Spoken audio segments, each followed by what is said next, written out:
sedekah itu menyehatkan, sedekah itu mengayakan. Oke? Jadi kalau kita memberi ini penelitian, ya. Jadi kalau kita memberi, by research ya dibuktikan. Jadi kalau kita memberi ya, itu endorfin dalam tubuh meningkat, serotonin meningkat, dopamin meningkat.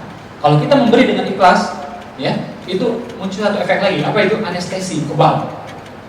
Ya, kebal gitu. Jadi sulit ya penyakit untuk masuk. Ya.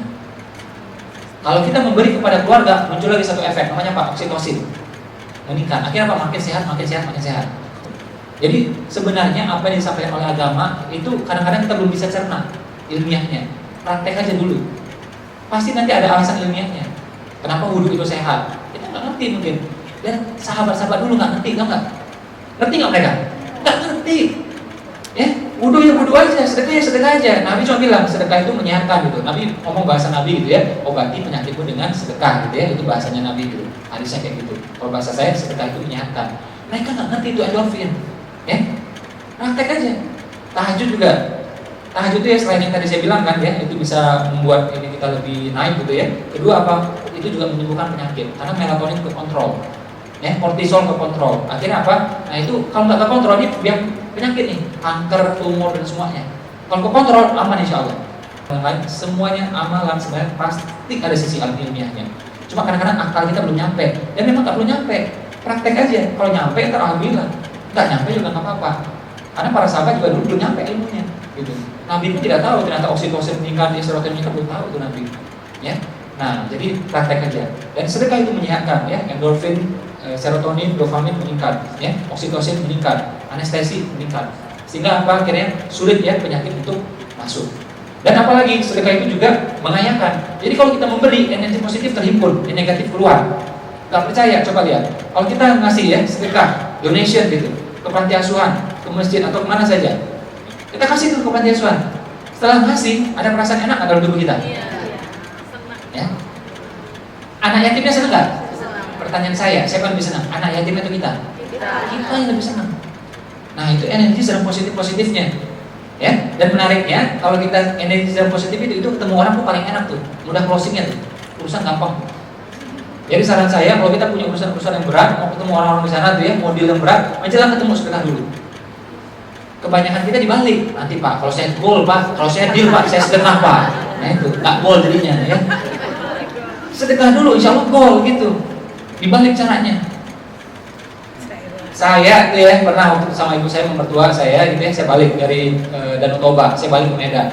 Mau sekitar juga kayak gini nih, ya. Tahu di jalan saya pakai mobil rental kan. Tahu di jalan saya tabrakan. Mobil yang nabrak saya sama persis sama mobil rental saya.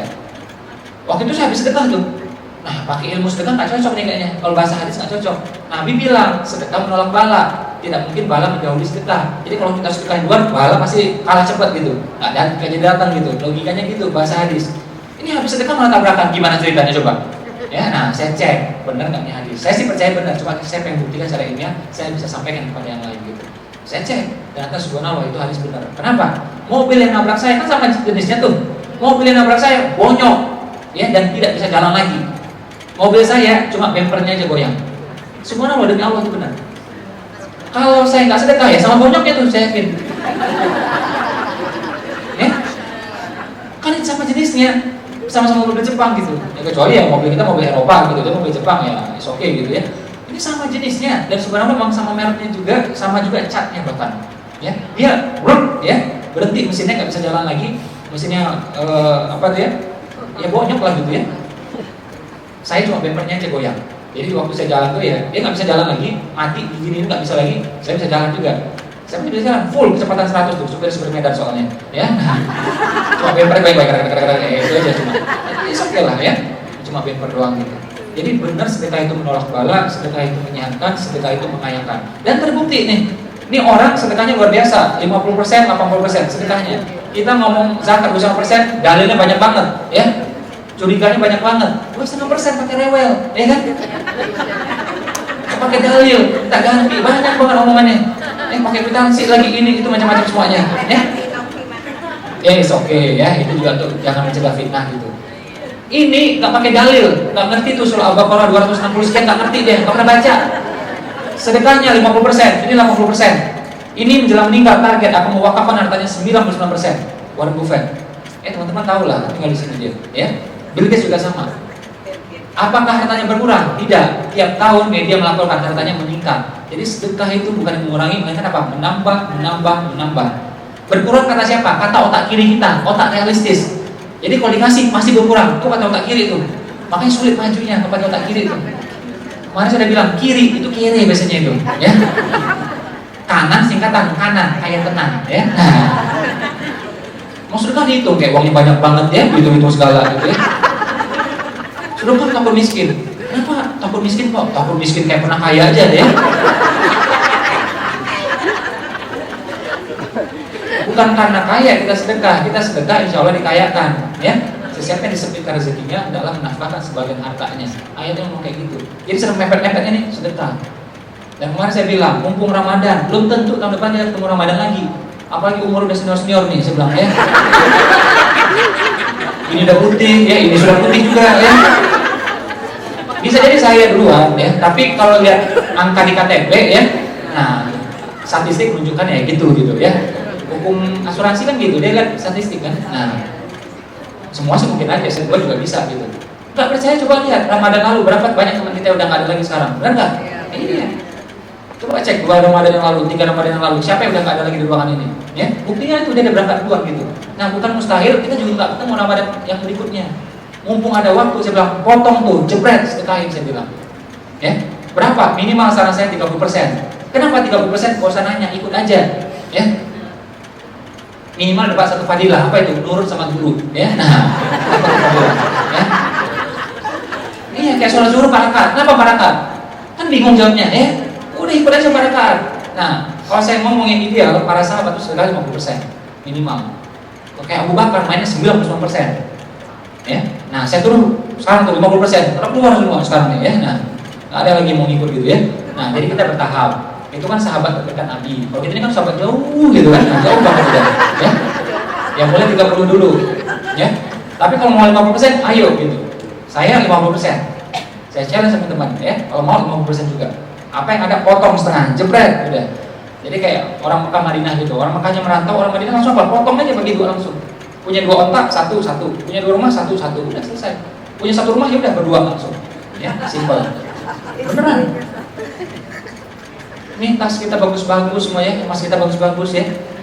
Itu kalau nggak ada manfaat, itu nanti jadi mudarat bagi kita, tau nggak? Itu akan nyiksa kita, tau nggak? Kita kumpul-kumpul, kita temu-temu, bikin kita bangga, ya kita merasa cantik pakai kayak gituan gitu ya. Itu bikin kita susah di sana, saya bilang gitu. Kalau kita sedekahin yang tadi masuk ke kotak tuh, nah itu insya Allah jadi harta kita. Kalau kita ikhlas, insya Allah itu jadi harta kita beneran. Memudahkan kita di sini dan di sana. Ya. Nah, jadi saran saya minimal tuh potong 30%. Jebret. Ya.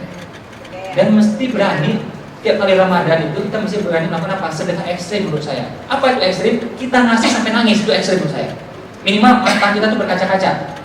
Bukan karena kacamata, ya. Tapi memang karena pengorbanan yang berat luar biasa gitu. Ya. Jadi kita nggak mau nih, kita gemeter nih, kita lakukan juga gitu, jebret. Nah itu saya bilang kemarin ya, kita menipis rumput dunia gitu. Kenapa kita berat melepaskan emas kita, uang kita? Karena cinta kita sama Tuhan kita. Cinta itu yang salah. Cinta nggak salah ya, kita boleh cinta sama istri kita ya, dengan dunia sekedarnya boleh. Tapi cinta berlebihan sampai tidak mau berpisah, itu yang salah. Itu definisinya hukum dunia, jelas hadisnya, jelas ayatnya. Ya, rasanya berat luar biasa. Ketika hilang sampai nangis gitu, ya. Nah itu artinya cinta yang berlebihan. Kalau cinta sekedarnya boleh, kita cinta istri kita, suami kita, anak kita punya mercy, ya kita perbaiki, kita bersihin, ya itu rasa sayang kita sah-sah saja gitu. Tapi akhirnya kita berat berpisah dengan itu, berarti harga kita lebih rendah daripada mercy. Ya, berarti itulah namanya hukum dunia. Ya, nah saya bilang boleh punya mercy-nya silahkan, toh untuk datang ke sini ibadah juga, untuk kerja ibadah juga, ya. Nah kalau ada mobil yang lain lepas saja, saya bilang, lepas saja, ya. Beneran saya bilang ya, kalau kita berani sedekah ekstrim, perubahan nasib kita juga akan ekstrim. Coba lihat coba kita flashback dari 5 tahun ke belakang, berubah nggak hidup kita? Apa gitu-gitu aja gitu? Naiknya nggak banyak. Ya. Kalau pengen naiknya gini, saya bilang ya, sedekah ekstrim. Ya, tahu tuntar apa namanya keajaiban, apa namanya kecepatan. Saya alhamdulillah di Indonesia tiap tahun naik ya pendapatan 10 sampai 20 kali lipat per tahun. Itu dari segi income, belum lagi dari segi yang lain, dari segi kemuliaan. Diundang ke sini itu kemuliaan menurut saya. diundang berseminar di 4 benua. Enggak semua pembicara bisa kayak gitu. Setahu saya, ya hanya 2 orang di Indonesia bisa seperti itu. Ya. Yang satu senior, yang saya alhamdulillah usia masih 30-an ini. Ya. Nah, Allah itu kemuliaan menurut saya.